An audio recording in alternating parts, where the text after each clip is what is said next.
Okay, so we've calculated our hours, we've calculated our earnings, we've talked about deductions, and we've created a payroll register. Now it's time to write the checks. All right.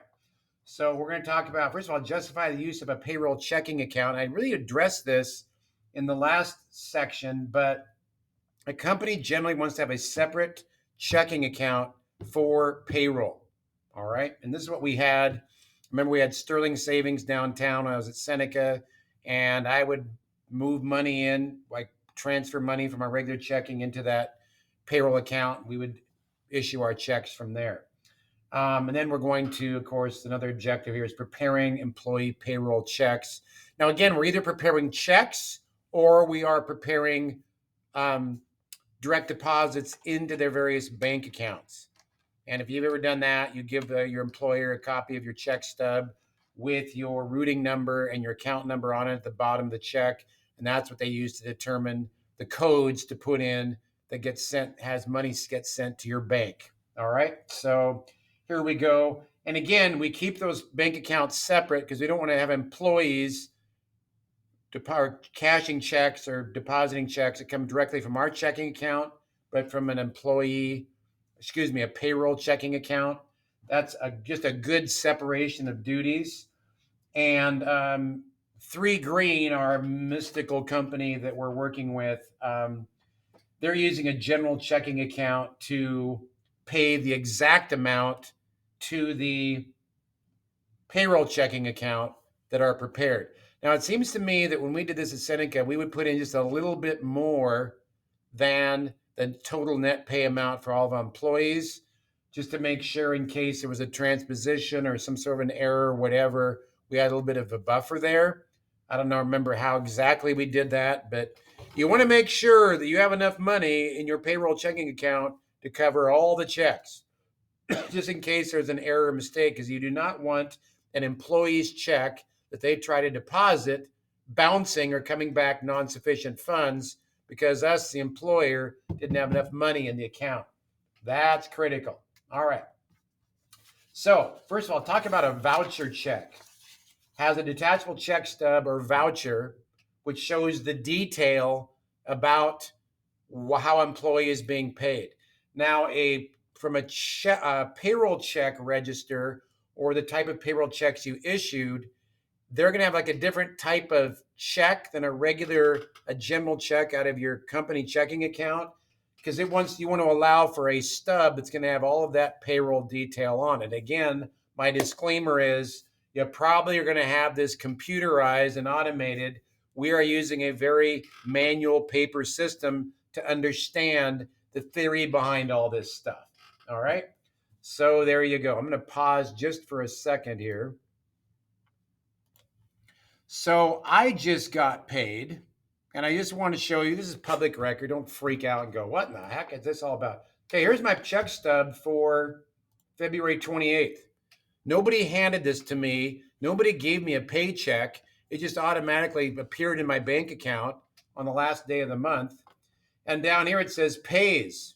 This would be my gross pay or my total earnings. I'm getting paid so much per month for teaching, and I got an additional $90 for some training that I did. All right. So I got total pay of 7,697 plus 90. There's my gross pay. Down here, I'm putting $800 in a individual retirement account. It says annuity, WEA. I have to pay dues to the union, federal income tax, FICA, which is a combination, actually that's Social Security, 6.2%. I'm putting $629 in a health savings account, health equity, which is tax-free, Medicare, 1.45%, supplemental long-term disability, that is me paying in for being incapacitated and having insurance for that. TRS Plan 3 is my retirement, which the state is going to match a little bit. UMP, that is a deduction for my health insurance, $50. VIBA is kind of like another health savings account of $25. I'm putting money in. The state of Washington is taking money out for the Family Medical Leave Act for people who need to take time off for family issues. Then workman's comp is if I get hurt on the job, I have to pay a little bit towards that. My employer pays the most of it.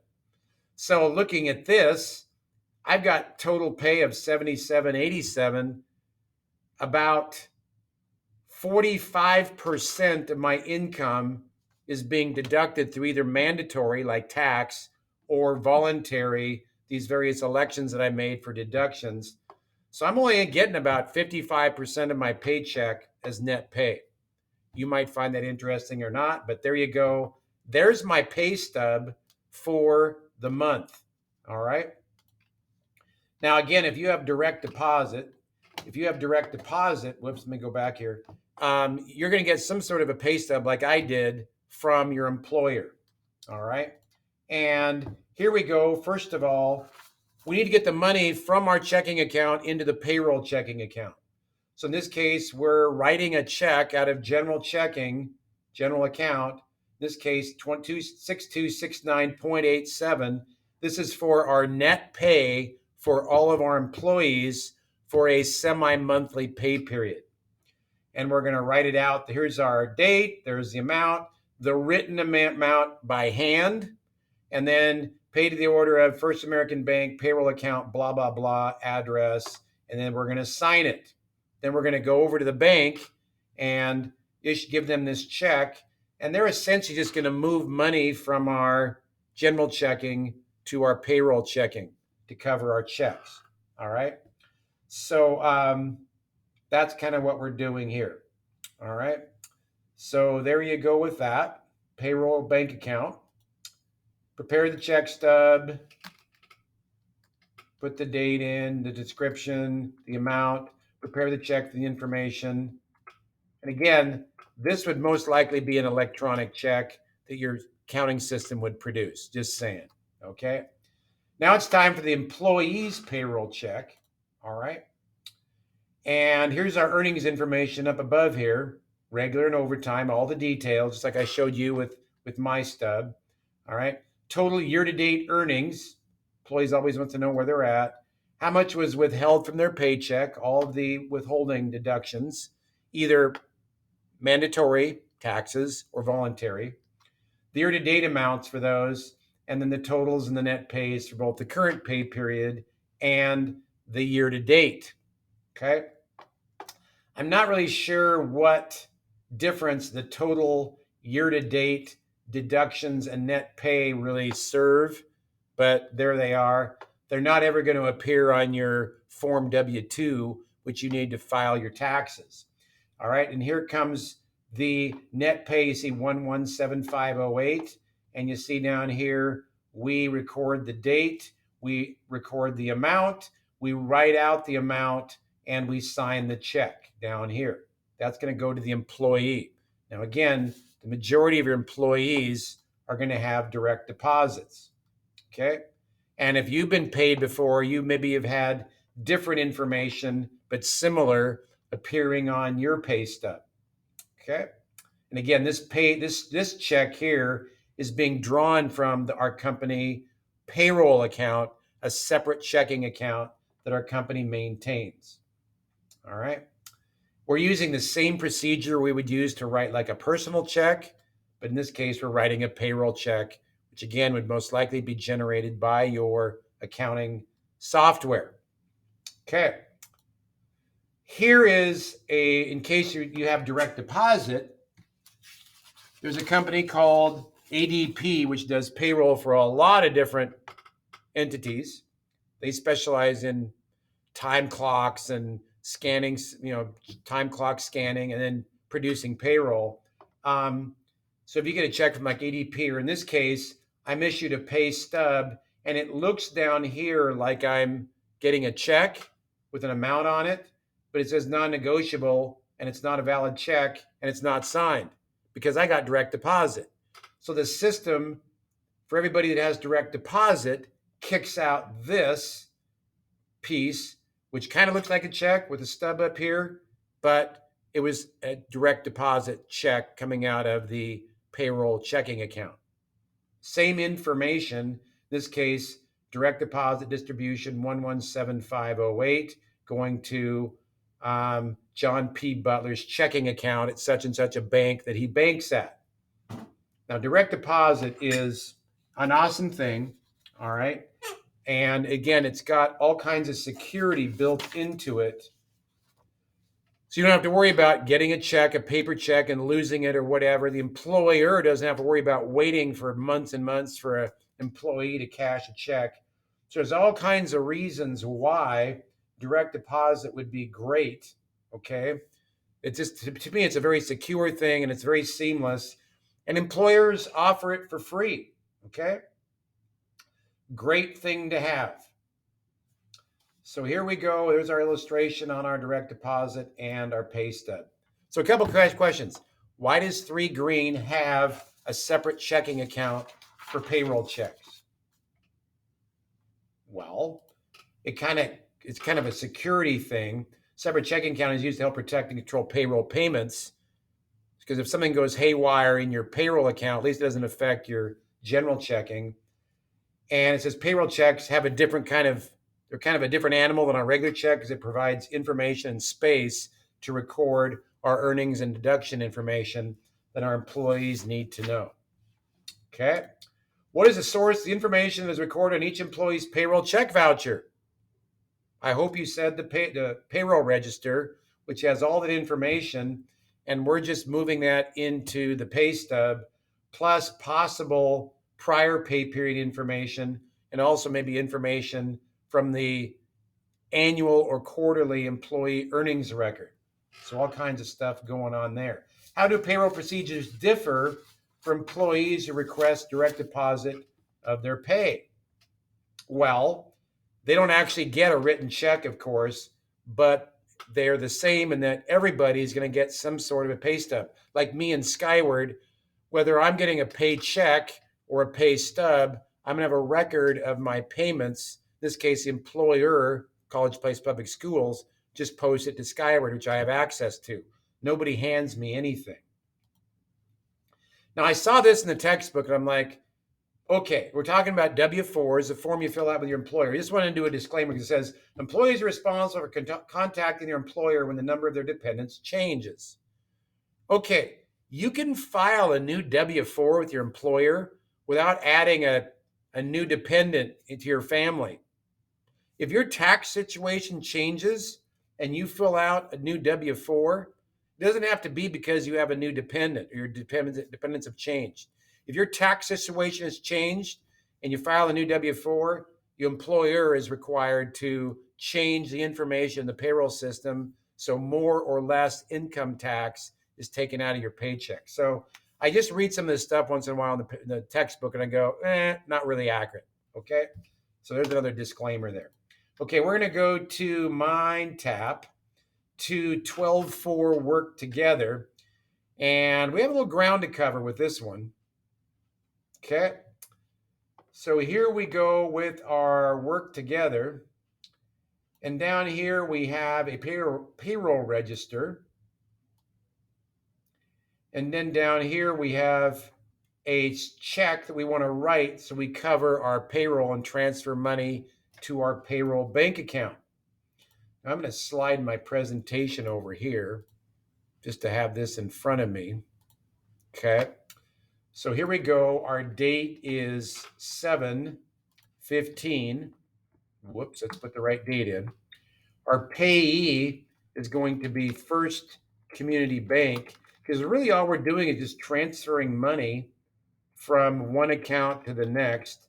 And it's the July 15th payroll in the amount of total net pay up there, 1933.32. We're going to write a check out of our general checking account to the payroll account to cover the net pay of our 2 employees. And again, we're doing that on 7/15 in the amount of 1933.32. 1,930. Whoops, what just happened? Hello, what just happened? 933. Wait, what just happened? 33 and 32 over 100. You have to put the dash in there if you're 3233. Okay, paid to the order of First Community Bank. And that was payroll account. Can I grab that? No, I can't. Payroll account. Payroll account 148 164-1818, 164-118. I think I'm done there. And it said we're going to sign the check with manager's signature. Okay. Again, moving money from one to the other. Now, I guess it's asking for us an address too, 320 North Dean Road in Auburn, AL 36830, Alabama. All right. So there's our check to go from our general account for Judy's Fashions to our payroll account. How's it looking? I like it. Okay, July 15th. Yes. Grade step 1. How did I do? Nailed it. Looks good. Okay. Next step. We're going to write a payroll check for Edward Johnson. Here is his June 30th pay stub. Now I'm going to have to get out my little handy dandy poor man's calculator in Excel over here and minimize. Okay. Get that over there. Maybe give myself a little more room here. All right. And we come down here and our employee is Edward P. Johnson. Okay. And I'm going to kind of cheat back and forth here. Regular pay for him was $13.20. I could do that math, but I'm not. Overtime was $112.50. I'm just going to bounce back and forth or take a picture or do something. $112.50. Current income tax was 61. I'm going to cheat on the next one, kind of peak there. 6188.82 was my Social Security. Medicare was 2077. Health was 60. Retirement 15. Total earnings was 1432.5. Total deductions for Edward were 245.59, and his net pay was 118,691. Wow, lots of stuff. Okay, great. Well, we have some math to do. First of all, total year-to-date earnings. Previous was 17,218 plus his current period 1432.5. And again, you kind of appreciate computers after you have to do all this math. And I say we're learning the paper theoretical method rather than we're doing everything computerized. Okay. Federal income tax previous was 522. We had 61, 583. Social Security previous was 1067.52. We're adding 88.82. And by the way, if I'm going too fast, you have the advantage of video, so you can slow me down. Medicare 249.66 plus 20.77, 27043. Health insurance, I'm just going to do that in my head. 720 plus 60 is 780. Retirement 180 plus 15 is 195. Total is going to be, if I take my previous 2739.18 and add 245.59, I've got 2984.77. My net pay previously was 14478.82 plus 1186.91. Give me 15 665.73. 15, whoops, 665.73. Now let's do some proving here. I want to prove that my total deductions is correct. So I'm going to add up the individual pieces, 583 plus 1156.34 plus 270.43 plus 780 plus 195. That should equal 298,477, correct? Okay. And if I take my total year-to-date earnings equals 18,650.5, subtract my total year-to-date deductions, I end up with 17. Oh wait, total year-to-date deductions. Sorry, I did the current period deductions. I knew something was wrong. 2984.77. I come up with 15,665.73. So I cross-check my numbers to make sure they're accurate for Edwards Johnson's pay stub. All right, we come down here. It's July 15th. Pay to the order of Edward P. Johnson. Net pay of 1186.91. That is 1,180-6 and 91 over 100. We have manager signature again. Yes, we do. Manager's signature.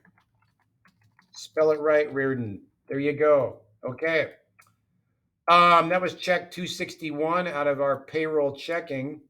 So we would come down here to our payroll register and put 261 as our paycheck. How are we looking? Is everything complete? Grade step 2. Oh, I didn't put the date up there. Whoops. A little bit rushed there. I got 1.85 out of 2 for that one. Oh well. Nobody's perfect, right? I'll get it on the next one here. Next pay stub. Janice Nelson. Pay to the order of, this is Janice. Hello. Janice E. Nelson. The date is July 15th. She has regular pay of $920, overtime $51.75, total earnings $971.75. I did that in my head.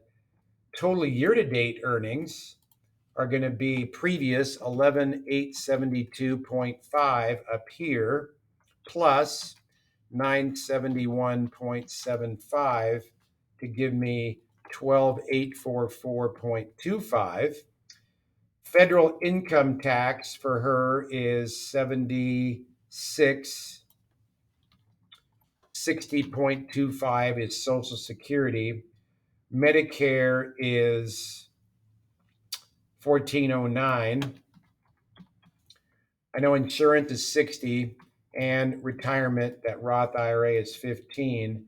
Totals of 225.34. Net pay is 746.41. You will really appreciate computerized systems after this. To do the math, I'm going to add up 892, my previous federal income tax, plus 76 to give me 968. Social Security, 736.1 plus 60.25, 796.35. Medicare, previous 172.15 plus 1409, 186.24. I'm going kind of fast here, but I'm just going to do that in my head again, 780 and 195. I'm going kind of fast here. I'm going to go back and prove my numbers. Previous total deductions, 2,700.25 plus 225.34. Give me 2,925.59. And net pay previously was 9172.25 plus 746.41, 9918.66. Again, I'm going to prove my pay stub information. Let's see. Let's take my total individual year-to-date deductions. 968 equals 968 plus 796.35 plus 186.24 plus 780 plus 195. 292559. My year-to-date gross pay, 12,844, or total earnings if you like, minus my year-to-date deductions, 991866. So I cross-checked my total deductions and my net pay. Everything should be good. All right. Looks good for Janice E. Nelson stub. We've got July 15, pay to the order of Janice. This is again coming out of our payroll checking for 746 point, let's put the right number in there. And that again is going to be 740-6 and 41 over 100. And you can slow me down if I'm going too fast. Manager,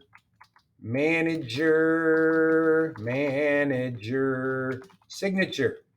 Okay. All righty. Date, pay date, blah, blah, blah, check 262. Look good? I like it. Okay.